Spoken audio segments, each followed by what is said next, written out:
The impossible creature.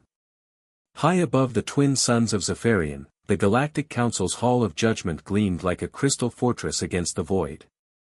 Its curved walls of living glass stretched across kilometers of space, housing representatives from 1,000 worlds. Today, however, their attention wasn't on diplomacy or trade disputes. Deep in the facility's most secure containment level, behind barriers that could withstand planetary bombardment, something waited. The record simply called it Vyrox, though no one knew if that was its name or just another failed attempt to classify the unclassifiable. The creature defied every biological framework known to galactic science. 6 powerful legs supported a frame that seemed part reptile, part something else entirely. 3 tails writhed with independent thought, while wings large enough to shadow city blocks remained folded against its scaled hide. But these physical attributes, impressive as they were, paled beside its true weapon. Its eyes. They weren't merely golden, they burned with an inner fire that seemed to peer directly into the soul of any being that dared meet its gaze. Swirling patterns moved within those orbs like living galaxies, creating a hypnotic pull that few could resist and none could endure.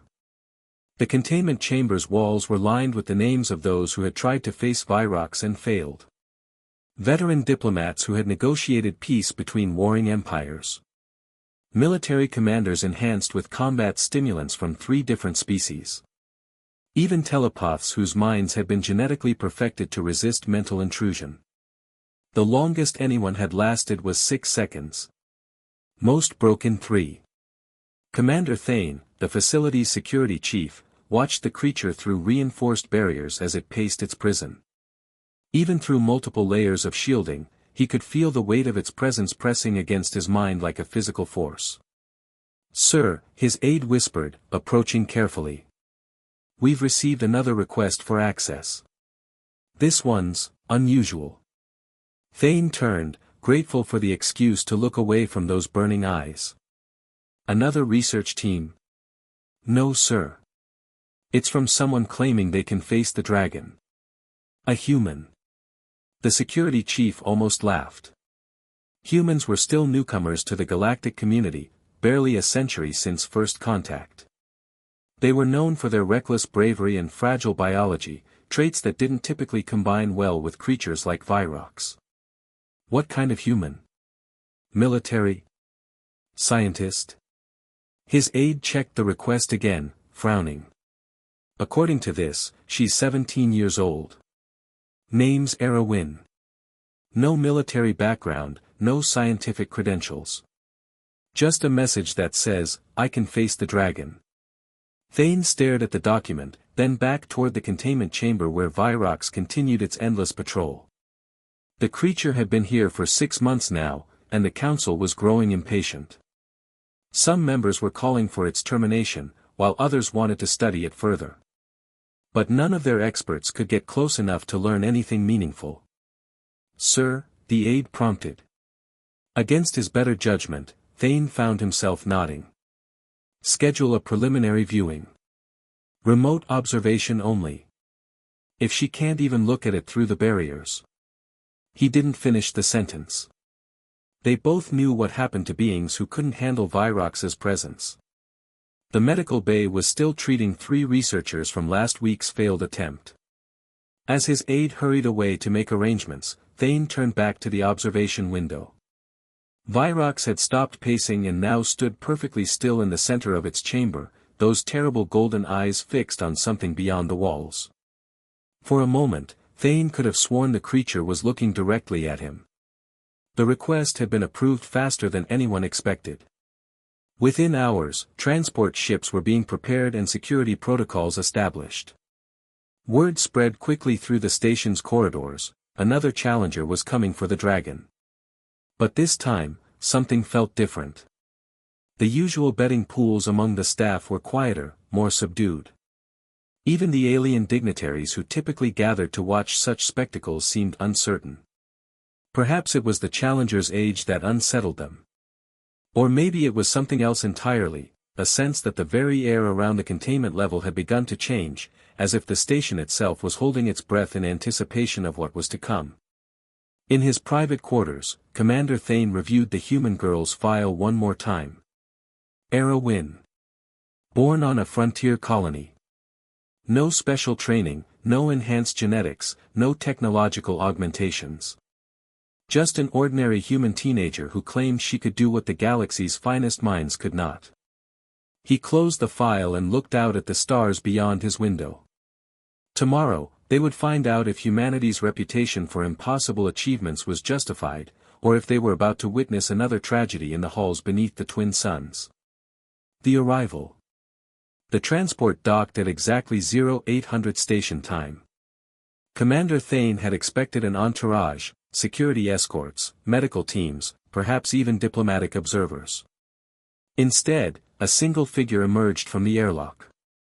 Ara Win looked even younger than her file suggested.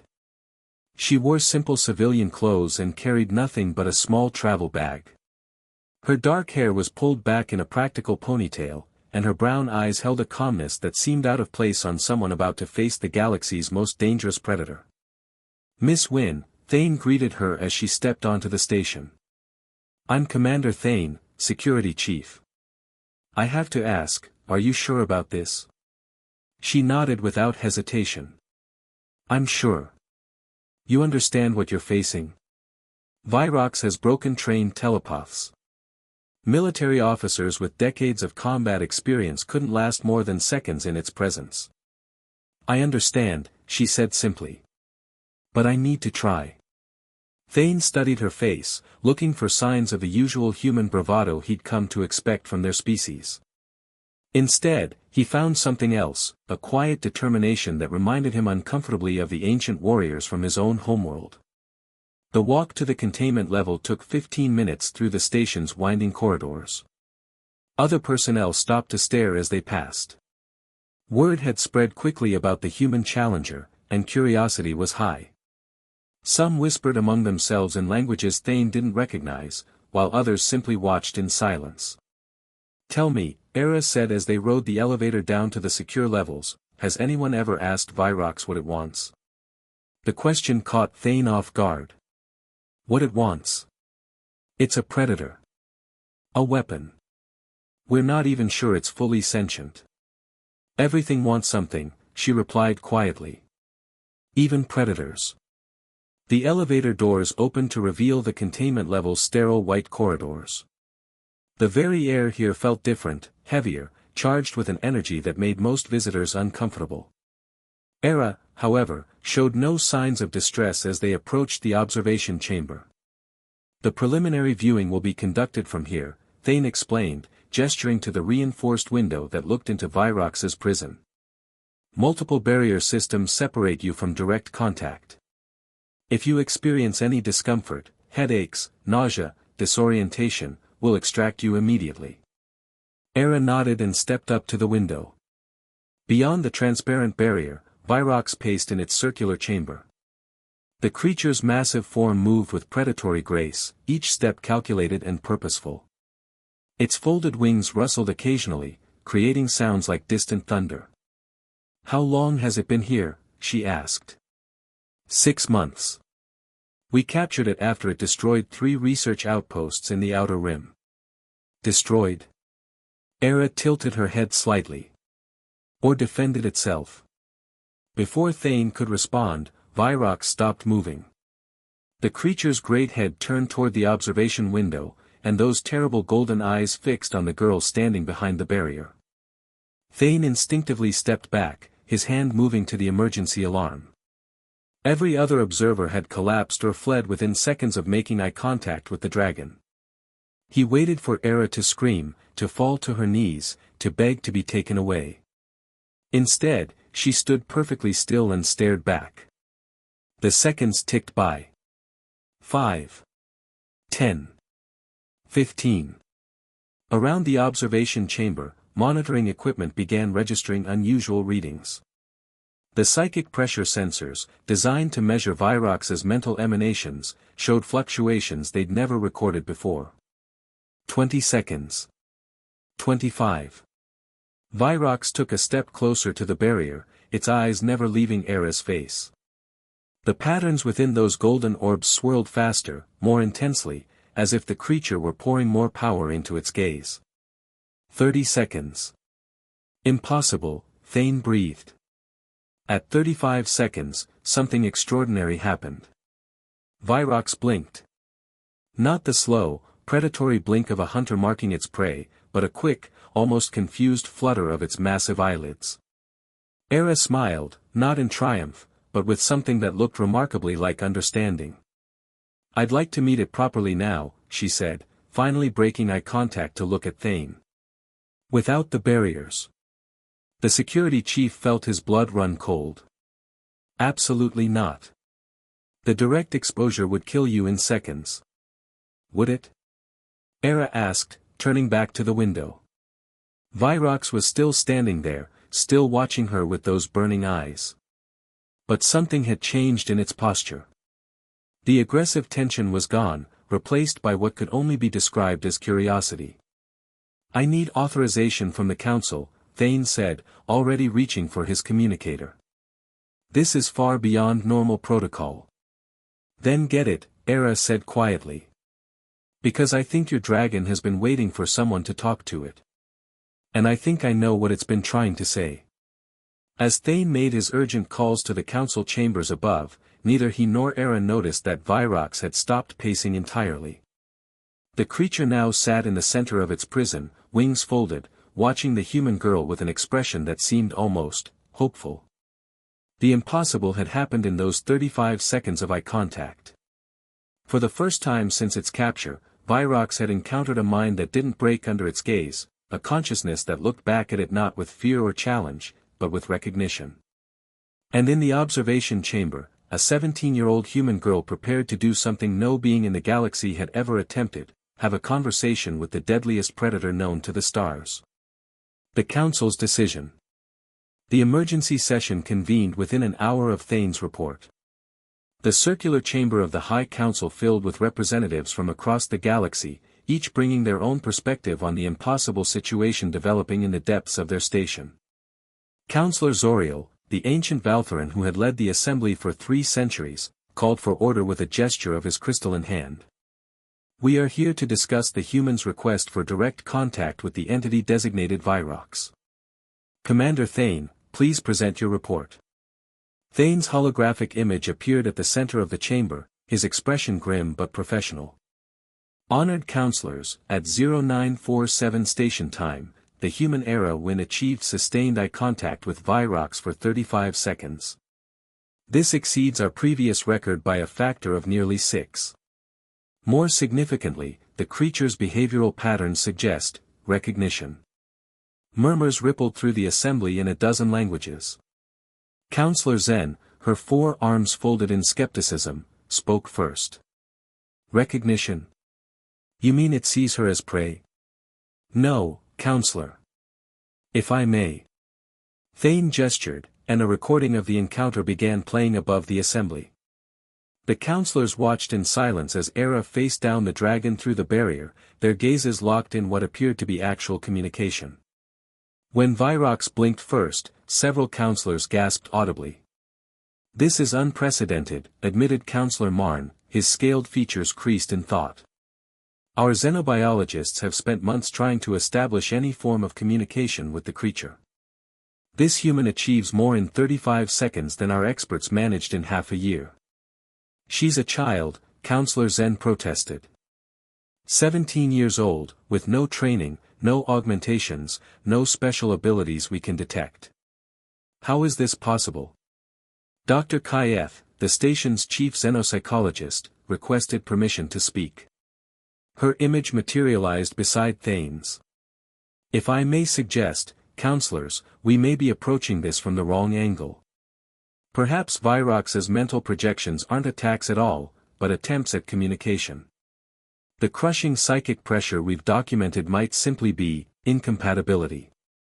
"Incompatibility?" Zoriel leaned forward, his ancient eyes reflecting the chamber's lights. "Consider this," Dr. Kayeth continued. "Every species that has attempted contact with Vyrox possesses highly developed telepathic abilities or enhanced mental defenses. Humans, however, are almost entirely psi-null. Their minds operate on completely different principles. The implications hung in the air like a charged field. Counselor Drain, representing the military faction, voiced what many were thinking.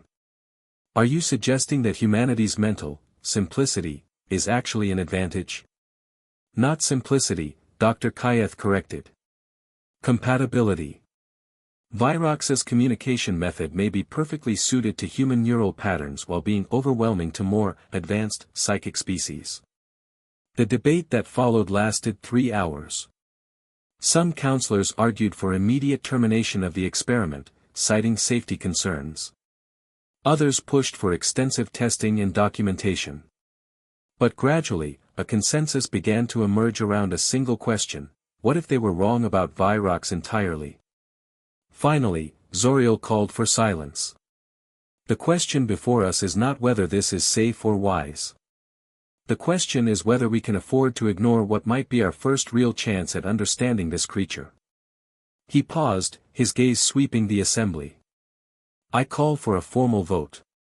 All in favor of permitting controlled, direct contact between the human and Vyrox. The voting crystals around the chamber began to glow, some blue for approval, others red for denial, a few yellow for abstention. As the final tallies appeared on the central display, Zoriel nodded slowly. The motion passes by a margin of 4 votes. Commander Thane, you are authorized to proceed with direct contact protocols. All standard safety measures remain in effect. Back in the containment level, Ara waited in the observation chamber.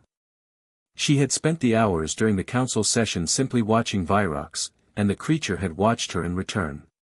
Neither had moved much, but somehow the quality of their mutual observation had changed. It's lonely, she had told Thane when he'd asked what she was seeing. Have you ever been the only one of your kind in a room full of strangers who can't understand a word you're saying? That's what it feels like when I look at it. Now, with the council's approval secured, Thane returned to find Ara exactly where he'd left her. The decision has been made, he said. But I want you to understand, the moment you show any signs of distress, we're pulling you out. No heroics, no pushing through the pain. Agreed? Ara nodded, but her attention was already focused on the preparations beginning around her. Technicians activated emergency medical systems while security teams took positions at every exit. The very air seemed to thrum with tension as the station prepared for something that had never been attempted before. One more thing, Thane said, placing a hand on her shoulder. Why are you doing this? Really? You could have lived your entire life without ever knowing this creature existed. Why risk everything for something that isn't even your species' problem? Ara was quiet for a long moment, still looking through the barrier at Vyrox. Because sometimes, she said finally, the most dangerous thing in the room isn't dangerous at all. Sometimes it's just scared and alone and trying to find someone who speaks its language. She turned to face Thane, and for a moment he saw something in her eyes that reminded him of the dragon itself, not predatory or threatening, but ancient and knowing in a way that had nothing to do with age. I think I speak its language, she said simply. And I think it's been waiting a very long time for someone who does. The barriers began to lower, and the real test was about to begin. The meeting. The containment field dissolved with a sound like breaking glass. For the first time in 6 months, nothing stood between Vyrox and the rest of the universe except a 17-year-old human girl. Ara stepped forward into the chamber, her footsteps echoing in the sudden silence. Behind her, every sensor in the facility registered the spike in psychic energy as Vyrox's full presence filled the space. In the observation rooms above, hardened military officers gripped their weapons and tried not to think about what they were witnessing. Vyrox rose to its full height, wings partially unfurling in what every expert would have interpreted as a threat display. Its 3 tails moved in complex patterns while its 6 legs adjusted position with predatory precision. But Ara didn't see a threat. She saw a creature that had been caged for too long, stretching muscles that had forgotten freedom. Hello, she said simply, her voice carrying clearly in the chamber's acoustics. The dragon's massive head tilted slightly, those burning golden eyes focusing on her with an intensity that would have shattered most minds. Ara felt the weight of its attention like a physical force, but instead of pain or terror, she experienced something else entirely. Images. Not words or thoughts, but pure meaning flowing directly into her consciousness. She saw vast spaces between stars, worlds of crystal and fire, the loneliness of being the last of something precious. She saw the terror in the eyes of those who had tried to face Vyrox before, not terror of the creature itself, but terror of what it represented, the unknown, the incomprehensible, the utterly alien. "You're not from here," Ara said, understanding flooding through her. "Not from this galaxy at all." Vyrox's response came as another wave of images. A spiral of stars slowly rotating, growing smaller and more distant until it became just another point of light in a vast cosmic web. A journey that had lasted eons, crossing the empty spaces between galaxies in search of something. "You're looking for others like you," Ara whispered. "Your people. Your species. But you can't find them, can you?" The dragon's great head lowered slightly, and for a moment its terrible eyes seemed almost sad. Around them, the monitoring equipment registered fluctuations in the psychic field patterns, but no one in the observation rooms could interpret what they were seeing. Ara took another step forward, now standing within arm's reach of the creature that had broken the minds of the galaxy's finest telepaths. "You've been trying to communicate this whole time. But every species you've encountered has defenses against mental contact. Their own thoughts are too loud, too structured. They can't hear what you're actually saying." She reached out slowly, her hand approaching one of Vyrox's scaled forelegs. The dragon remained perfectly still, watching her with those swirling golden eyes. "But humans are different," she continued, her fingers making contact with the warm scales. "We're not telepathic. We don't have natural psychic defenses because we never needed them. When you project your thoughts, we don't have barriers to break through. We just listen." The moment her skin touched the dragon's scales, the connection deepened. Suddenly Ara could feel Vyrox's emotions as clearly as her own, the crushing loneliness of millennia spent in isolation, the growing desperation of a search that might never end, the painful hope that somewhere in this galaxy might be a clue to what had happened to its people. But there was something else, something that made Ara's breath catch in her throat. "You're not just looking for your own species," she said, her voice filled with wonder. "You're looking for anyone who might understand. You've been alone for so long that you'd settle for just connection. Communication. Someone who could see you as more than a monster." Vyrox's response was a wave of pure emotion, gratitude so intense it brought tears to Ara's eyes. In that moment, she understood something that all the Council's experts had missed. Vyrox wasn't dangerous because it was a predator. It was dangerous because it was desperate. "I see you," she said, her hand still resting on the dragon's scales. "I understand what you're trying to say. You're not alone anymore." The change in Vyrox was immediate and profound. The oppressive psychic pressure that had filled the chamber for months began to ease, replaced by something warmer, more gentle. The dragon's massive form relaxed, wings folding properly against its sides, tails settling into restful curves. In the observation rooms, alarms began chiming as sensors registered the dramatic shift in energy patterns. But Thane, watching through the reinforced windows, held up a hand to prevent his security teams from intervening. Whatever was happening, it wasn't an attack. It was a conversation. "Your people," Ara said, images still flowing between them, "they're not gone, are they? They're just changed. Evolved. Become something else entirely." The confirmation came with a complex mix of emotions, loss, acceptance, and a strange kind of pride. Vyrox's species had indeed evolved beyond physical form, ascending to a higher state of existence. But the transition had been incomplete, leaving a few individuals like Vyrox behind, unable to follow but unable to remain in their original state either. "You're caught between two worlds," Ara said softly. "Too advanced for most species to understand, but not advanced enough to join your people in whatever they became. She felt Vyrox's agreement, along with something else, a question. The dragon was asking her something, and the answer would determine everything that happened next. What now? The question formed in her mind without words, but its meaning was crystal clear. Vyrox had found someone who could understand it, but what did that mean for the future? What could a 17-year-old human girl offer to a creature of such vast age and power? Ara smiled, her hand still resting on the dragon's scales. Now you don't have to be alone anymore. And maybe you can help us understand what it means to be human in a universe full of things we can't comprehend. The connection between them settled into something comfortable, sustainable. Not the overwhelming flood of information that had characterized their first contact, but a steady stream of mutual understanding. Vyrox's psychic pressure, which had been unconsciously projected as a desperate attempt at communication, now modulated into something that felt almost like contentment. Around them, the chamber that had been a prison for so long began to feel like something else entirely. A meeting place. A bridge between species separated by gulfs of time and space and evolution. And in the observation rooms above, the representatives of 1,000 worlds began to realize that they were witnessing something unprecedented in galactic history, the birth of a friendship that would change everything they thought they knew about intelligence, communication, and what it truly meant to be alone in the universe. The bond. 6 months later, the Hall of Judgment had been transformed.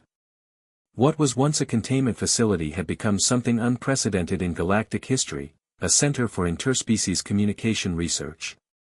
And at its heart was a partnership that continued to defy every scientific theory about consciousness and contact. Ara Win stood in what had once been Vyrox's prison cell, now redesigned as a comfortable living space suited to both human and dragon needs. The barriers were gone, replaced by walls that could retract when privacy was desired or extend when formal meetings required separation. Today, they were fully retracted. The Altarian delegation is nervous, she told Vyrox, who lay curled in the chamber's center like a living mountain of scales and wings. They've never encountered anyone like you before. The dragon's response came as a warm flutter of amusement in her mind. Over the months, their communication had evolved beyond the overwhelming floods of information that had characterized their first contact. Now it was subtle, nuanced, more like a conversation between old friends than a desperate attempt at connection. They fear what they don't understand, Vyrox's thoughts carried overtones of patience and gentle humor. As do most beings. It is not their fault. Ara smiled, settling into the specialized chair that had been designed for their sessions. That's what I told them. But they're still requesting full barrier protocols for the meeting. Of course they are. Vyrox lifted its great head to look at her, those golden eyes now warm with familiar affection rather than terrifying intensity. Shall we humor them? I think we have to. Baby steps, remember. The concept of baby steps had been one of the most difficult human ideas for Vyrox to grasp. A creature that had lived for millennia, that had crossed the vast emptiness between galaxies in search of connection, found it challenging to understand the need for gradual progress. But Ara's patient explanations had helped the dragon understand the value of allowing others to approach at their own pace.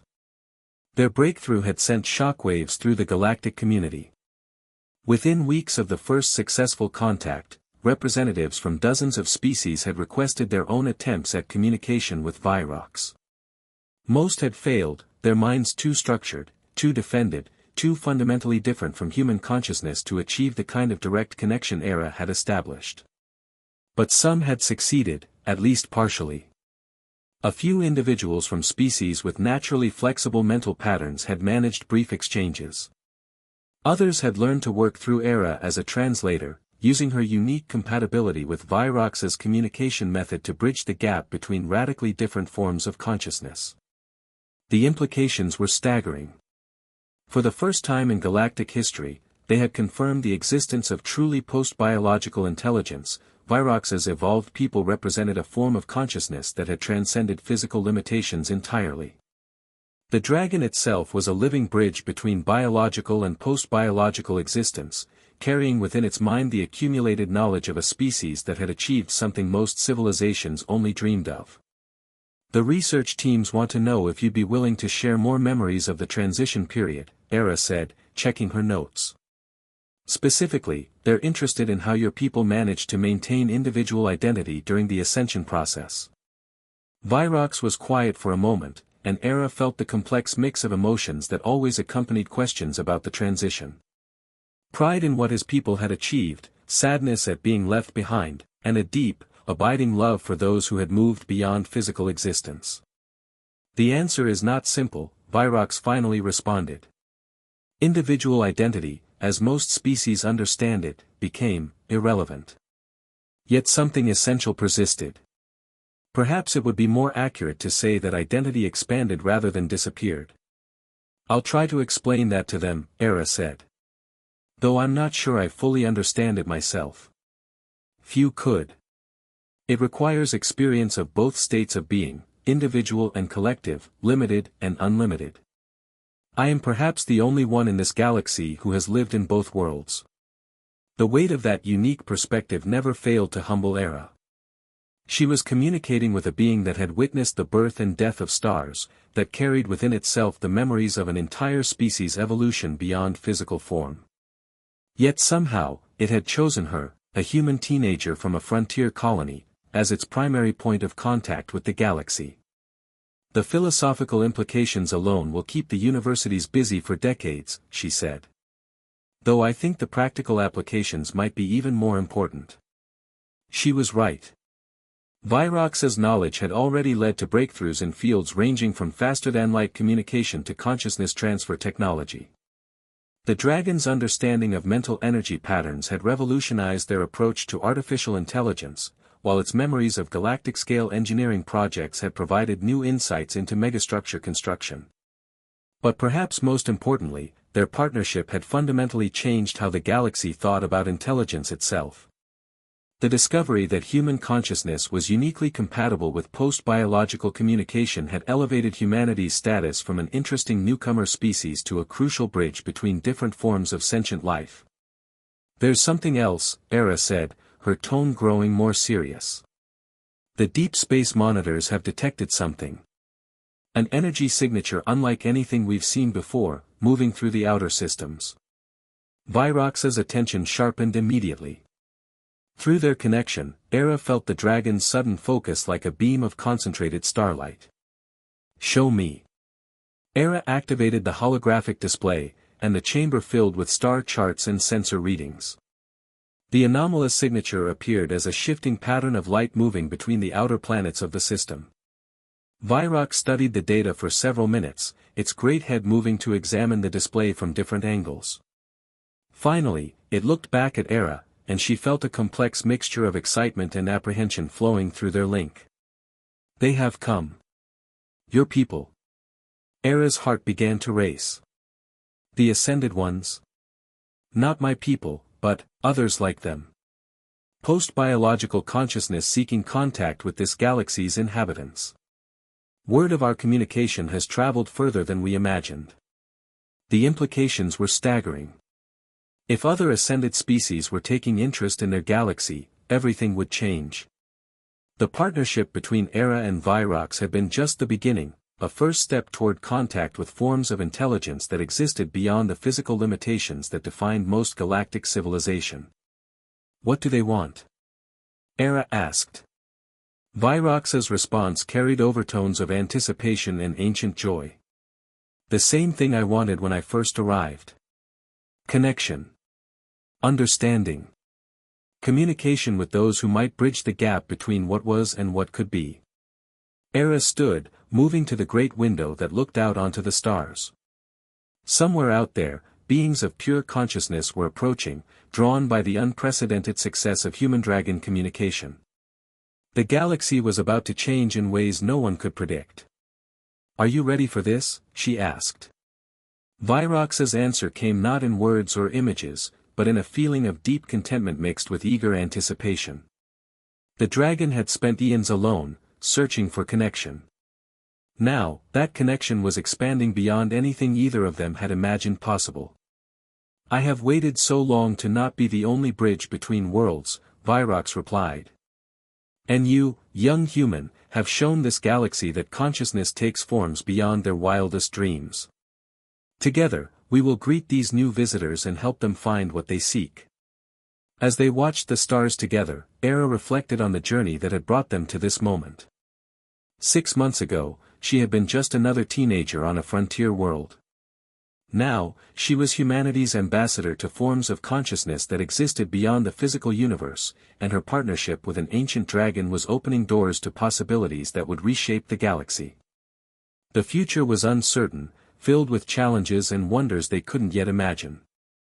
But whatever came next, they would face it together, the girl who had dared to look into a dragon's eyes and see not a monster, but a friend, and the ancient being who had crossed the universe in search of understanding and found it in the most unlikely place of all. In the depths of space, the approaching consciousness detected their combined presence and adjusted course, drawn by the unique harmony of human flexibility and draconic wisdom.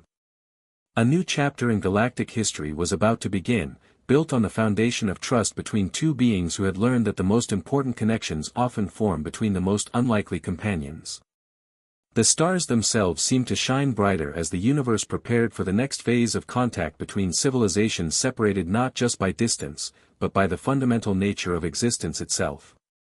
And at the center of it all, a human girl and her dragon friend continued their quiet conversation, ready to help guide their galaxy into an era of communication and understanding that would transcend every boundary they had ever known. The end.